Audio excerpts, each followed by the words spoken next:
Hello everyone, welcome back to my channel. ಎಲ್ಲರಿಗೂ ನಮಸ್ಕಾರ. ಇವತ್ತಿನ ವಿಡಿಯೋದಲ್ಲಿ ಒಂದು ಸಖತ್ ಟೇಸ್ಟಿಯಾಗಿರೋಂಥ ಮಟನ್ ಗೀ ರೋಸ್ಟ್ ರೆಸಿಪಿನ ತೋರಿಸ್ಕೊಳ್ತೀನಿ.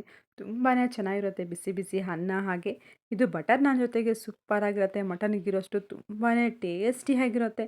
ಸೊ ನೀವು ಆಲ್ಮೋಸ್ಟ್ ಹೋಟೆಲ್ಗಳಲ್ಲಿ ತಿಂದಿರ್ತೀರ ಈ ಥರ ಮಟನ್ ಗೀ ರೋಸ್ಟ್ ರೆಸಿಪಿನ.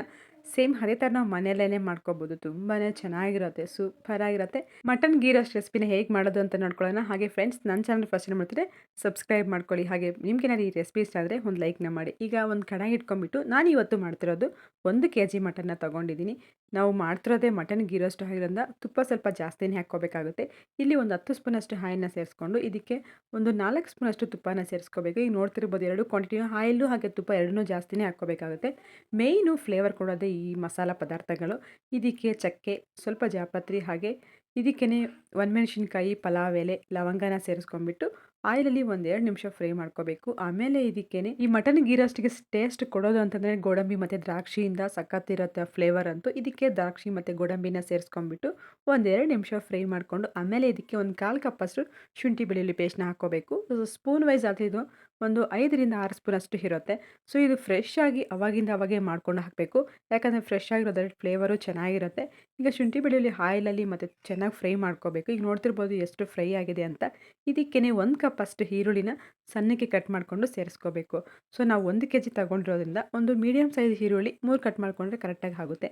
ಹಾಗೆ ಇದಕ್ಕೆ ಒಂದು 4 ಹಸಿಮೆಣಸಿನ್ಕಾಯಿ ಸೇರಿಸ್ಕೊಳ್ಳೋಣ. ಈರುಳ್ಳಿ ಇದೆಲ್ಲ ಸ್ವಲ್ಪ ಲೈಟಾಗಿಯೇ ಫ್ರೈ ಆಗಬೇಕು. ಈಗ ಇದಕ್ಕೆ ಮೇಯ್ನ್ ಗೀ ರೋಸ್ಟಿಗೆ ಇನ್ನೊಂದು ಟೇಸ್ಟ್ ಕೊಡೋದು, ಆ ಫ್ಲೇವರು ಚೆನ್ನಾಗಿ ಬರೋದು ಅಂದರೆ ಕಸ್ತೂರಿ ಮೆಥಿ, ಕಲ್ಲುವ. ಸೊ ನಿಮ್ಮ ಹತ್ರ ಏನಾದರೂ ಕಲ್ಲುವ ಇಲ್ಲ ಅಂತಂದರೆ ಕಸ್ತೂರಿ ಮೆಥಿನೇ ಸ್ವಲ್ಪ ಜಾಸ್ತಿ ಹಾಕ್ಕೊಳ್ಳಿ. ಈ ಸ್ಟೇಜಲ್ಲೇ ಈರುಳ್ಳಿ ಸ್ವಲ್ಪ ಲೈಟಾಗಿ ಫ್ರೈ ಆಗಿರೋ ಥರ ಅವಾಗ ಕಸ್ತೂರಿ ಮೆಥಿ, ಕಲ್ಲುವ ಹಾಕೊಂಬಿಟ್ಟು ಇನ್ನೊಂದು 2 ನಿಮಿಷ ಫ್ರೈ ಮಾಡಿಕೊಂಡು ಈಗ 1 kg ಮಟನ್ನ ತೊಗೊಂಡಿದ್ದೀವಲ್ಲ, ಆಲ್ಮೋಸ್ಟ್ ಬೌನ್ಲೆಸ್ಸೇ ತಗೊಳ್ಳಿ, ತುಂಬಾ ಚೆನ್ನಾಗಿರುತ್ತೆ. ಬೌನ್ಲೆಸ್ ಆದರೆ ನೀಟಾಗಿ ವಾಶ್ ಮಾಡ್ಕೊಂಬಿಟ್ಟು ಈಗ ಮಟನ್ನ ಸೇರಿಸ್ಕೊಂಬಿಟ್ಟು ಚೆನ್ನಾಗಿ ಮಿಕ್ಸ್ ಮಾಡ್ಕೊಂಬಿಡೋಣ. ಮಿಕ್ಸ್ ಮಾಡಿಬಿಟ್ಟು ಒಂದು ಮುಚ್ಚಳ ಹಾಕಿಬಿಟ್ಟು ಒಂದು 15 ನಿಮಿಷ ಹಾಗೆ ಬಿಟ್ಬಿಡೋಣ. ಚೆನ್ನಾಗಿ ಕುದಿಬೇಕು. ಸ್ವಲ್ಪ ಲೈಟಾಗಿ ಅದು ಕಲರು ಸಹ ಟರ್ನ್ ಆಗುತ್ತೆ, ಅಲ್ಲಿವರೆಗೂ ಕುದಿಸ್ಕೊಳ್ಳೋಣ. ಸೊ ಇವಾಗ ನಾವು ಮಟನ್ನು ಮೊದಲೇ ಬಾಯ್ಲ್ ಮಾಡಿ ಹಾಕ್ತಿಲ್ಲ ಇದಕ್ಕೆ ಗೀ ರೋಸ್ಟಿಗೆ, ಡೈರೆಕ್ಟಾಗಿ ನಾನ್ ಸ್ಟಿಕ್ಕಲ್ಲೇ ನಾವು ಬಾಯ್ಲ್ ಮಾಡ್ಕೊತಿರೋದು. ಸೊ ನಾನ್ ಸ್ಟಿಕ್ಕಲ್ಲೇ ತುಂಬ ಚೆನ್ನಾಗಿ ಮಟನ್ ಕುಕ್ ಆಗಿಬಿಡುತ್ತೆ. ಇದು ಏನಂದರೆ ಸ್ವಲ್ಪ ಪ್ರೊಸೆಸ್ಸು ಲೇಟ್ ಆಗುತ್ತೆ, ಸ್ವಲ್ಪ ಟೈಮ್ ಜಾಸ್ತಿನೇ ಹಿಡಿಯುತ್ತೆ. ಮುಚ್ಚಳ ಹಾಕ್ಬಿಟ್ಟು ಈಗ ನೋಡ್ತಿರ್ಬೋದು 10 ನಿಮಿಷ ನಾನು ಮುಚ್ಚಳ ಹಾಕಿಬಿಟ್ಟು ಬೇಯಿಸ್ಕೊಂಡಿದ್ದೀನಿ. ಯಾಕಂದರೆ ಸ್ವಲ್ಪ ಆಯಿಲೆಲ್ಲ ಇದಾಗಿದೆ. ಆಯಿಲಲ್ಲೇ ಚೆನ್ನಾಗಿ ತುಪ್ಪದಲ್ಲೇ ರೋಸ್ಟ್ ಆಗಿಬಿಡಬೇಕು.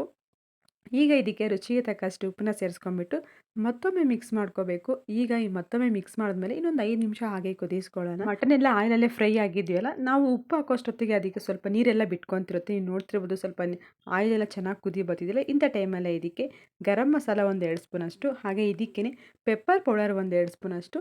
ಮೇಯ್ನ್ ಟೇಸ್ಟ್ ಕೊಡೋದು ಅಂತಂದರೆ ಚಿಕನ್ ಮಸಾಲ.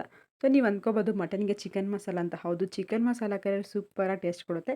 ಇದಕ್ಕೆ ಒಂದು 3-4 ಸ್ಪೂನಷ್ಟು ಚಿಕನ್ ಮಸಾಲ, ಹಾಗೆ 1 ಸ್ಪೂನಷ್ಟು ಚಿಲ್ಲಿ ಪೌಡರ್ನ ಆ್ಯಡ್ ಮಾಡ್ಕೋಬೇಕು. ನಾವು ಆಗಲೇ ಹಸಿಮೆಣಸಿನ್ಕಾಯಿನೂ ಹಾಕಿದ್ದೀವಿ, ಒಣಮೆಣಸಿನ್ಕಾಯಿನೂ ಹಾಕಿದ್ದೀವಿ.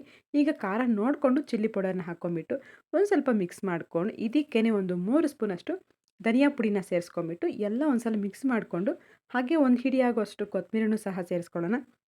ಕೊತ್ತಂಬರಿ ಹಾಕಿದ್ಮೇಲೆ ಈಗ ನೀವು ನೋಡ್ತಿರ್ಬೋದು ಮಟನ್ ಕ್ವಾಂಟಿಟಿನೂ ಕಮ್ಮಿ ಆಗಿದೆಯಲ್ಲ. ಈಗ ಮತ್ತೊಮ್ಮೆ ಆ ಸ್ಪೈಸಸ್ ಎಲ್ಲ ಹೊಂದ್ಕೊಳ್ಳೋ ರೀತಿ ಆ ಮಟನ್ ಪೀಸಸ್ಗೆ ಚೆನ್ನಾಗಿ ಹೊಂದ್ಕೋಬೇಕು. ಆ ರೀತಿ ಮಿಕ್ಸ್ ಮಾಡ್ಕೊಂಬಿಟ್ಟು ಮುಚ್ಚಳ ಹಾಕಿಬಿಟ್ಟು ಮತ್ತೆ ಒಂದು 20 ನಿಮಿಷ ಕುದಿಸ್ಕೊಂಬಿಡೋಣ. ಸೊ ಮತ್ತೆ ಒಂದು 20 ನಿಮಿಷ ಆದಮೇಲೆ ಇದಕ್ಕೆ ಇನ್ನೂ ಸ್ವಲ್ಪ ವಾಟರ್ನ ಆ್ಯಡ್ ಮಾಡ್ಕೊಳ್ಳೋಣ. ಸೊ ಇವಾಗ ಯಾಕಂದರೆ ಅದು ಸ್ವಲ್ಪ ಪೀಸಸ್ ಎಲ್ಲ ಚೆನ್ನಾಗಿ ಬಾಯ್ಲ್ ಆಗಬೇಕಲ್ಲ, ಅದಕ್ಕೆ ನಾವು ಸ್ವಲ್ಪ ಒಂದು ಲಿಟಲ್ ಬಿಟ್ಟಾಗಿ ಒಂದು ಲೋಟದಷ್ಟು ನೀರನ್ನ ಹಾಕ್ಕೊಂಬಿಟ್ಟು ಈಗ ಮಿಕ್ಸ್ ಮಾಡ್ಕೊಂಬಿಟ್ಟು ಮುಚ್ಚಳ ಹಾಕಿಬಿಟ್ಟು ಏನಿಲ್ಲ ಅಂದರೆ 20-25 ನಿಮಿಷ ಕುದಿಸ್ಕೋಬೇಕು. ಕೆಲವರೆಲ್ಲ ಹೇಳ್ತಾರೆ ಮಟನ್ ಎಲ್ಲ ಕುಕ್ಕರಲ್ಲೇ ಬೇಯಿಸ್ಕೋಬೇಕು, ನಾನ್ ಸ್ಟಿಕ್ಕಲ್ಲಿ ಹಾಗೆ ಬೇಯಲ್ಲ ಅಂತ.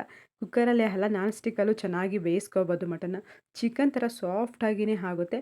ಈಗ ನೀವು ನೋಡ್ತಿರೋ ಸ್ವಲ್ಪ ಗ್ರೇವಿ ಥರ ಕನ್ಸಿಸ್ಟೆನ್ಸಿ ಆಗಿದೆಯಲ್ಲ, ನಮ್ಗೆ ಇನ್ನೂ ಸ್ವಲ್ಪ ಗ್ರೇವಿ ಥರ ಬೇಕು ಅಂತಂದರೆ ಇದಕ್ಕೆ 1 ಕಪ್ ಅಷ್ಟು ಮೊಸರನ್ನ ಸೇರಿಸ್ಕೊಂಬಿಟ್ಟು ಮತ್ತೊಮ್ಮೆ ಮಿಕ್ಸ್ ಮಾಡಿಕೊಂಡು, ಸೊ ಈಗ ನೀವು ನೋಡ್ಕೊಳ್ಳಿ ಉಪ್ಪು ಖಾರ ಎಲ್ಲ ಹೊಂದ್ಕೊಂಡಿದೆಯಾ ಅಂತ. ಮೊಸರು ಹಾಕಿದ ಮೇಲೆ ಸ್ವಲ್ಪ ಗ್ರೇವಿ ಥರ ಕನ್ಸಿಸ್ಟೆನ್ಸಿ ಆಗಿತ್ತಲ್ಲ, ಈಗ ಮುಚ್ಚಳ ಹಾಕಿಬಿಟ್ಟು ಮತ್ತೆ ಒಂದು 10 ನಿಮಿಷ ಚೆನ್ನಾಗಿ ಬಾಯ್ಲ್ ಮಾಡ್ಕೊಳ್ಳೋಣ. ಸೊ ಫುಲ್ಲು ಥರ ರೋಸ್ಟ್ ಥರ ಆಗಿಬಿಡ್ಬೇಕು, ಡ್ರೈ ಆಗುತ್ತೆ. ಮಟನ್ ಎಲ್ಲ ಫುಲ್ ಡ್ರೈ ಆಗಬೇಕು ನಮಗೆ, ಯಾಕಂದ್ರೆ ನಾವು ಮಾಡ್ತಿರೋದೇ ಗೀ ರೋಸ್ಟ್ ಆಗಿರೋದ್ರಿಂದ ನಮ್ಗೆ ಆ ಕನ್ಸಿಸ್ಟೆನ್ಸಿಗೆ ಬರಬೇಕು. ಈಗ ಇದಕ್ಕೇ 1 ಸ್ಪೂನಷ್ಟು ತುಪ್ಪ ಹಾಕ್ಕೊಂಬಿಟ್ಟು ಚೆನ್ನಾಗಿ ಕುದಿಸ್ಕೊಂಬಿಡೋಣ.